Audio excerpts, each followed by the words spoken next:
Welcome back to SPC chem tutor. KTET exam കോച്ചിങ്ങിൻ്റെ ഭാഗമായിട്ട് category 3 കെമിസ്ട്രിയുടെ ക്വസ്റ്റ്യൻ പേപ്പർ അനാലിസിസ് ആണ് ഈ വീഡിയോയിൽ ചെയ്തിട്ടുള്ളത്. ഇതിനു വേണ്ടി നവംബർ 2019 നടന്നിട്ടുള്ള കെമിസ്ട്രി എക്സാമിൻ്റെ ക്വസ്റ്റ്യൻ പേപ്പറാണ് സെലക്ട് ചെയ്തിട്ടുള്ളത്.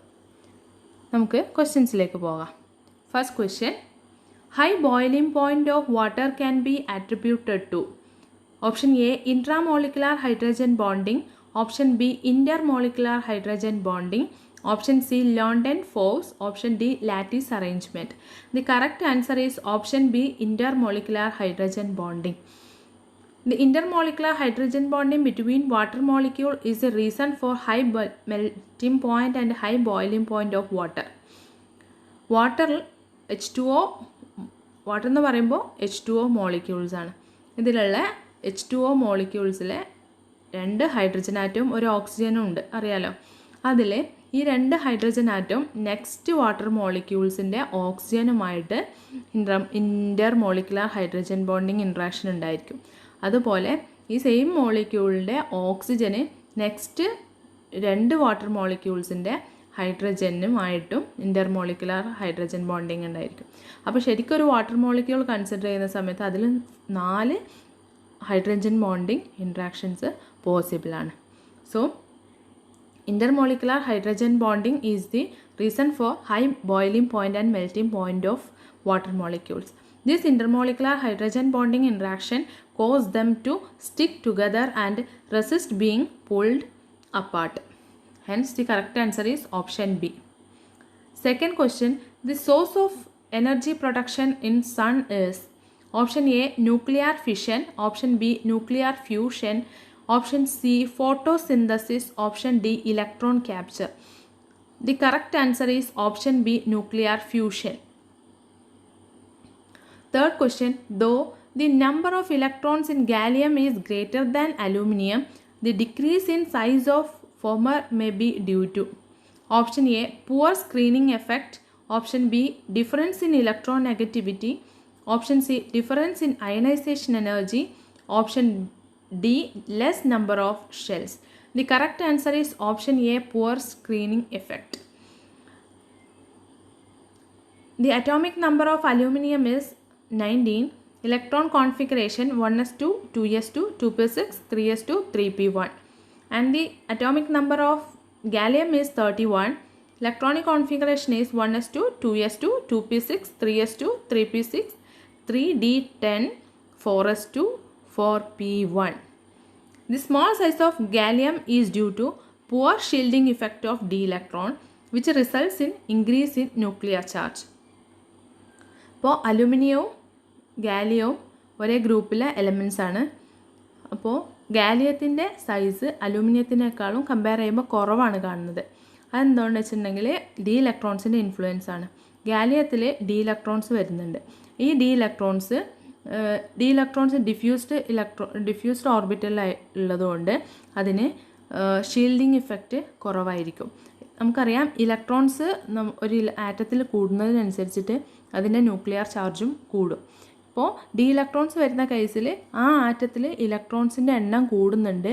പക്ഷേ ഈ ഇലക്ട്രോൺസ് ഡിഫ്യൂസ്ഡ് ഓർബിറ്റൽസിലായത് കാരണം ഔട്ടർ ഓർബിറ്റൽസിന് ഈ ഇലക്ട്രോൺസ് എണ്ണം കൂടുന്നതിനനുസരിച്ച് ന്യൂക്ലിയർ ചാർജും കൂടും കേട്ടോ. അപ്പോൾ ഔട്ടർ ഇലക്ട്രോൺസിനെ ഈ ഡിഫ്യൂസ്ഡ് ഓർബിറ്റൽസിൻ്റെ പോർ ഷീൽഡിങ് എഫക്റ്റ് കാരണം അതിന് കൂടുതൽ ന്യൂക്ലിയർ ഫോഴ്സിൻ്റെ അട്രാക്ഷൻ ഉണ്ടായിരിക്കും. അതുകൊണ്ട് അലൂമിനിയത്തിനെ കൺസിഡർ ചെയ്യുന്ന സമയത്ത് ഗാലിയത്തിന് സ്മോൾ സൈസ് ആയിരിക്കും. So answer option A, poor screening effect. Fourth question, number of moles of CO2 which contain 8 gram of oxygen is Option A, 0.5 moles. Option B, 0.4 moles. Option C, 0.2 moles. Option D, 0.25 moles. The correct answer is option D, 0.25 moles. ഈ question answer ചെയ്യാൻ വേണ്ടിയിട്ട് നമ്മൾ ആ equation construct ചെയ്യേണ്ടി വരും. അതിൽ carbon dye ഓക്സൈഡാണ് ഉണ്ടാകുന്ന molecule, ഓക്സിജനും ഉണ്ട് ആ റിയാക്ഷനിൽ. So the reaction carbon plus oxygen gives CO2. ഈ റിയാക്ഷൻ നമുക്ക് മനസ്സിലാവും 1 mole of carbon and 1 mole of oxygen react to form 1 mole of carbon dioxide. ഈ ഒരു ഐഡിയ വെച്ചിട്ട് നമുക്ക് ഈ ക്വസ്റ്റ്യൻ സോൾവ് ചെയ്യാം. സോ 1 mole of oxygen എന്ന് പറയുന്ന സമയത്ത് 32 gram of oxygen ആണ്. അതായത് 1 മോളിൽ അതിൻ്റെ അറ്റോമിക് മാസ് എത്രയാണോ അത്രയും നമ്പർ ഓഫ് മോൾസ് അത്രയും ഗ്രാമിൽ 1 മോളായിരിക്കും ഉണ്ടായിരിക്കുന്നത്. അതായത് that is equal to Avogadro number of oxygen molecule. So 32 gram of oxygen means 1 mole of O2. അതൊന്ന് തിരിച്ച് എഴുതിയെന്നേ ഉള്ളൂ.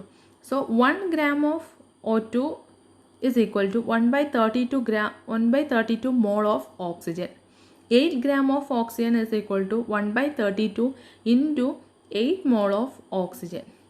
So 0.25 moles of oxygen. Hence from 8 gram of oxygen 0.25 moles of CO2 or carbon dioxide will be formed. Hence the answer is option D, 0.25 moles. Fifth question, the conjugate acid of H2O is option A OH minus, option B H plus, option C H2O plus, option D H3O plus. The correct answer is option D, H3O plus. ഈ question answer ചെയ്യാൻ വേണ്ടിയിട്ട് നമുക്കറിയേണ്ടത് Bronsted Lowry concept of acids and bases ആണ്. Acid means a proton donor, base means a proton acceptor. Acid dissociate into forms a proton H plus and a new species. That new species is called a conjugate base of this acid. So acid and base which differ from each other by a proton, hence these are conjugate pairs. അതായത് ഈ ആസിഡിൻ്റെ conjugate base ആയിരിക്കും proton release ചെയ്തിട്ട് form ചെയ്യുന്ന ആ species. ഈ ബേസിൻ്റെ conjugate ആസിഡാണ് ഏത് ഈ first acid. So in order for a species to behave as an acid, a proton acceptor must be present, and a species to act as a base, a proton donor must be present. When a species donate a proton, its conjugate base is formed, and when a species accept a proton, its conjugate acid is formed. Okay, so HA plus B give A minus plus HB plus. അതായത് HA എന്ന് പറയുമ്പോൾ ആസിഡിലെ proton release ചെയ്തിട്ട് ആ release ചെയ്യുന്ന proton B accept ചെയ്യും. അപ്പോൾ B ഈ ഒരു റിയാക്ഷനിൽ HA ആസിഡും ബി ബേസും ആയിട്ടാണ് ആക്ട് ചെയ്യുന്നത്. എ മൈനസ് കോൺജുഗേറ്റ് ബേസും HB പ്ലസ് കോൺജുഗേറ്റ് ആസിഡും ആയിട്ടാണ് ആക്ട് ചെയ്യുന്നത്. So conjugate acid of H2O plus H2O is water acts as a base and accept a proton from an acid leads to formation of its conjugate acid, that is H3O plus. മനസ്സിലായല്ലോ അല്ലേ? Then next question, sixth question, if the current in a wire is 10 ampere, how much charge will flow through it in 2 seconds?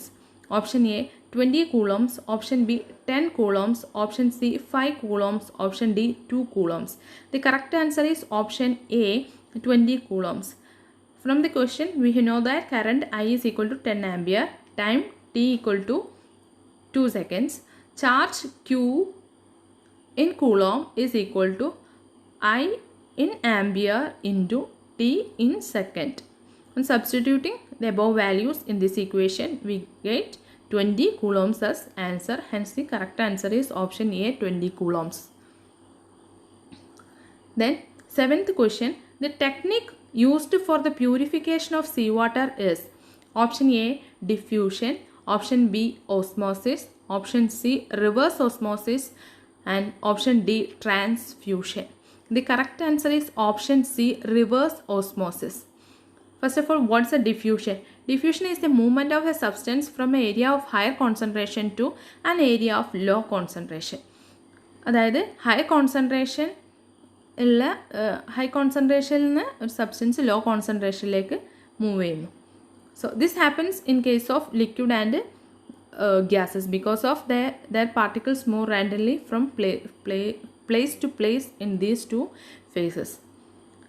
The next, osmosis means the movement of solvent across a semi-permeable membrane towards higher concentration of solute. സൊല്യൂട്ടിൻ്റെ concentration കൂടിയ സ്ഥലത്തേക്ക് അല്ലെങ്കിൽ സോൾവെൻറ്റിൻ്റെ concentration കുറഞ്ഞ സ്ഥലത്തേക്ക് സോൾവെൻറ്റിൻ്റെ movements through a semi permeable മെംബ്രെയിനെയാണ് osmosis എന്ന് പറയുന്നത്. റിവേഴ്സ് ഓസ്മോസിസ് എന്ന് പറയുന്ന സമയത്ത് ഇതിൽ സൊല്യൂട്ടിൻ്റെ കോൺസെൻട്രേഷൻ കൂടിയ സ്ഥലത്തുനിന്ന് സോൾവെൻറ്റിൻ്റെ കോൺസെൻട്രേഷൻ അതായത് സൊല്യൂട്ടിൻ്റെ കോൺസെൻട്രേഷൻ കൂടിയ സ്ഥലം അല്ലെങ്കിൽ സോൾവെൻറ്റിൻ്റെ കോൺസെൻട്രേഷൻ കുറഞ്ഞ ഭാഗത്തു നിന്ന് സോൾവെൻറ്റിൻ്റെ കോൺസെൻട്രേഷൻ കൂടിയ ഭാഗത്തേക്ക് മോളിക്യൂൾസിൻ്റെ ഫ്ലോ അല്ലെങ്കിൽ സോൾവെൻറ്റ് മോളിക്യൂൾസിൻ്റെ flow in presence of applied pressure, ഇതിനെയാണ് റിവേഴ്സ് ഓസ്മോസിസ് എന്ന് പറയുന്നത്. അതായത് ഈ എവിടെ നിന്നാണോ ഇപ്പോൾ പ്യൂരിഫൈ ചെയ്യേണ്ട വാട്ടർ എടുത്തിട്ട്. Then 8th question, the formula of inorganic benzene is option A C6H6, option B B2H6, option C B3N3H6, option D C6H12. The correct answer is option C B3N3H6. Option A C6H6 is benzene molecule ആണ്. B2H6 diborane ആണ്. B3N3H6 ആണ് inorganic benzene എന്ന് പറയുന്നത്. അതിനെ ബോറസിൻ എന്ന് കൂടി പറയാറുണ്ട്. C6H12 cyclohexane ആണ്. So correct answer is option C B3N3H6. Then 9th question, the tendency of carbon atom to link with one another through a covalent bond to form chains and ring is called. Option A catenation, option B coordination, option C chelation, option D complexation. The correct answer is option A catenation. So catenation എന്നുള്ള property മനസ്സിലാണ്. നമുക്ക് അതിന് just carbon എടുത്താൽ മതി. കാർബണിൻ്റെ atomic number 6 ആണ്. Electronic configuration 2,4 ആണ്. കാർബണിന് 4 electron accept ചെയ്യുകയോ 4 ഇലക്ട്രോണിനെ ഡൊണേറ്റ് ചെയ്യുകയോ ചെയ്യാം. എന്തിന്? സ്റ്റെബിലിറ്റി അറ്റൈൻ ചെയ്യാൻ വേണ്ടിയിട്ട്. ശരിക്കും അപ്പോൾ 4 ഇലക്ട്രോണിനെ ഡൊണേറ്റ് ചെയ്യുക എന്നുള്ളത് ഡിഫിക്കൽട്ടാണ്. സോ ആക്സെപ്റ്റ് എന്നതിൽ കാർബണ് നെക്സ്റ്റ് കാർബണുമായിട്ട് മ്യൂച്വൽ ഷെയറിങ് വഴി അതിൻ്റെ വാലൻസി സ്റ്റെബിലൈസ് ചെയ്യാൻ ചെയ്യുന്നത്. അപ്പോൾ അങ്ങനെ കോവാലൻറ്റ് ബോണ്ട് ഉണ്ടാകുന്നു. ഇങ്ങനെയുള്ള കാർബണിൻ്റെ ഈ ഒരു പ്രോപ്പർട്ടീനെയാണ് കാറ്റനേഷൻ എന്ന് പറയുന്നത്. Carbon can either accept or can donate 4 electrons to gain stable electronic configuration. So carbon form covalent bond with the next carbon and so on. So this property of carbon is called catenation. Catenation is the bonding of atom of same element into a series called a chain.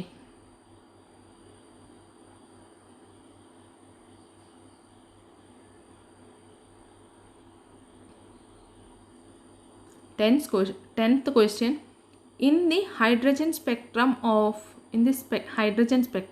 the series of spectral lines correspond to the transition of electron from 4th level to 2nd level belongs to option A Balmer series, option B Lineman series, option C Paschen series, option D Brackett series. The correct answer is option A Balmer series. ഇതിലിപ്പോൾ series lineman series first n equal to 2, 3 and etc. Higher സ്റ്റേറ്റിൽ നിന്ന് n equal to 1 എന്നുള്ള സ്റ്റേറ്റിലേക്കുള്ള ട്രാൻസിഷനെ, ground സ്റ്റേറ്റിലേക്കുള്ള ട്രാൻസിഷനെയാണ് lineman series എന്ന് പറയുന്നത്. Balmer series second to രണ്ടാമത്തെ energy ലെവലിലേക്ക്, അതിൻ്റെ higher energy ലെവലിൽ നിന്ന് രണ്ടാമത്തെ എനർജി ലെവലിലേക്കുള്ള ട്രാൻസിഷൻസിനെയാണ് ബാമർ സീരീസ് എന്ന് പറയുന്നത്. പാഷൻ സീരീസ് എന്ന് പറയുമ്പോൾ തേർഡ് എനർജി ലെവലിലേക്കുള്ള എല്ലാ ട്രാൻസിഷൻസിനെയും പാഷൻ സീരീസ് എന്ന് പറയും. Brackett series n equal to 4 ലേക്കുള്ള transitions. Pfund series n equal to 5ലേക്കുള്ള transition. Humphrey n equal to 6ലേക്കുള്ള ട്രാൻസിഷൻസ്, അതിൻ്റെയൊക്കെ ഹയർ എനർജി സ്റ്റേറ്റിൽ നിന്ന്. അപ്പോൾ ഇത് ഓർത്ത് വെക്കാൻ LB, PB, PH. Lyman, Balmer, Passion, Brackett, Preffen, Humphrey. N equal to 1 Lyman series. പിന്നെ അതിൻ്റെ region first U V region, Lyman series U V റീജിയനിലാണ് transition. Balmer series visible region, Paschen series infrared, Brackett series IR region, Preffen series IR, Amphory for IR series. So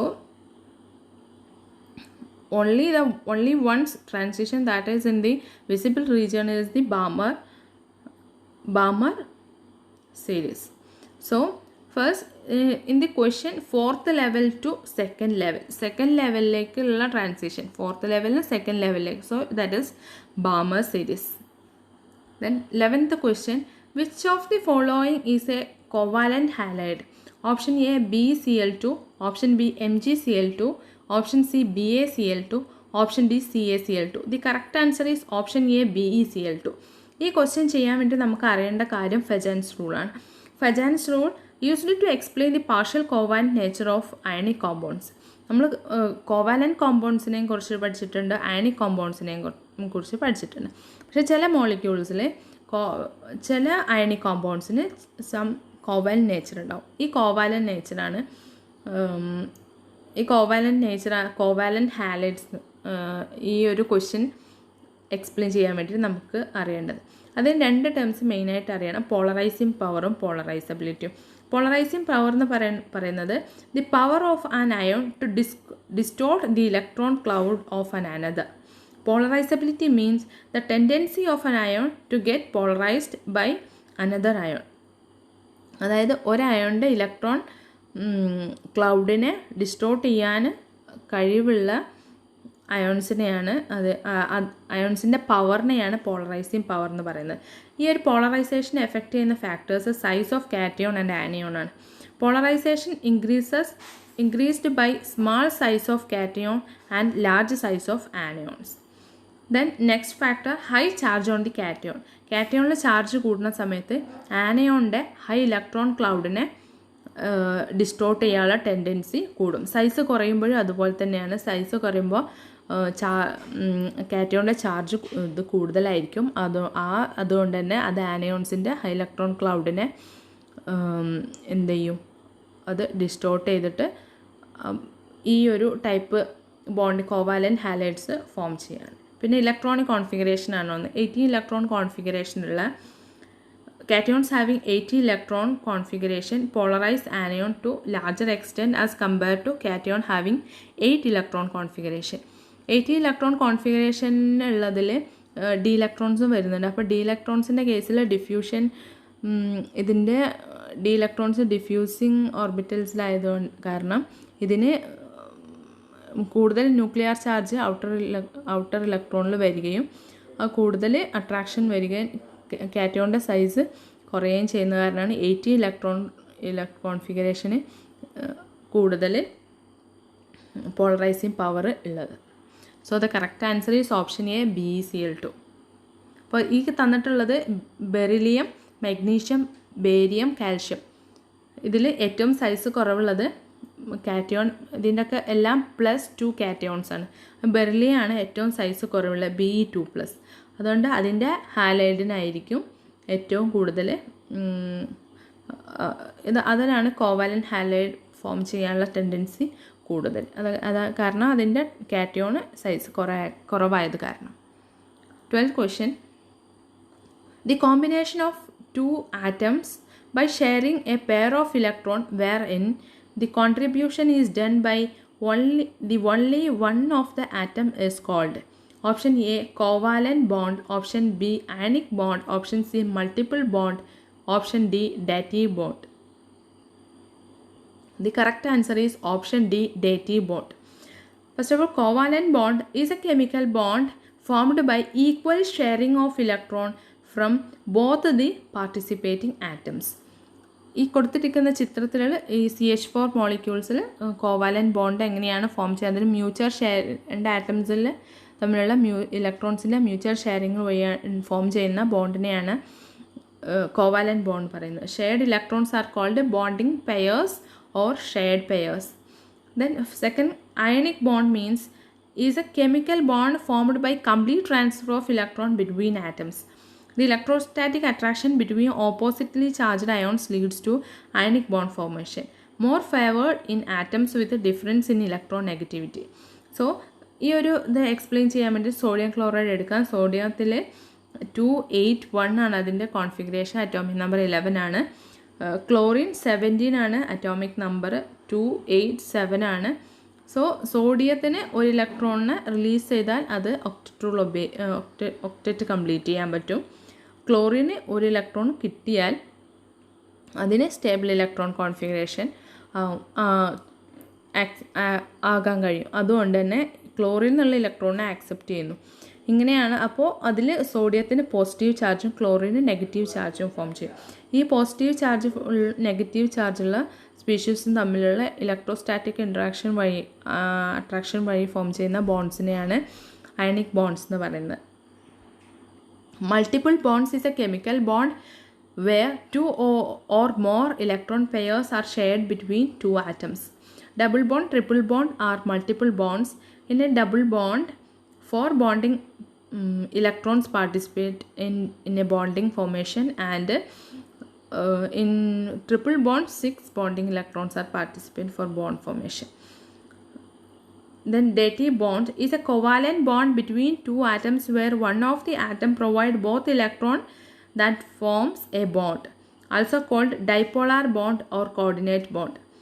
example അമോണിയയും BF3 മോളിക്യൂൾസും. അമോണിയയിൽ ഒരു lone pair of electrons ഉണ്ട്.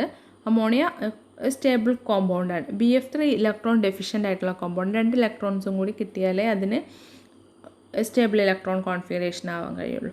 അപ്പോൾ അത് നൈട്രജനിലുള്ള electrons അതിൽ BF3യിലേക്ക് ഇലക്ട്രോൺസിനെ transfer ചെയ്യുന്നു. ഇതാണ് ഡേറ്റീവ് ബോൺസ് എന്ന് പറയുന്നത്. സോ ഇതിനുള്ള correct answer, the combination of 2 atoms by sharing of electrons by contribution of by only one of the atom is the dative bond. Then 13th question, the metal atom from which electrons are easily ejected by the light is option A lithium, option B cesium, option C cerium, option D selenium. The correct answer is option B cesium. Due to large size and low ionization energy of cesium atom, it is easy to eject an electron from the valence orbitals.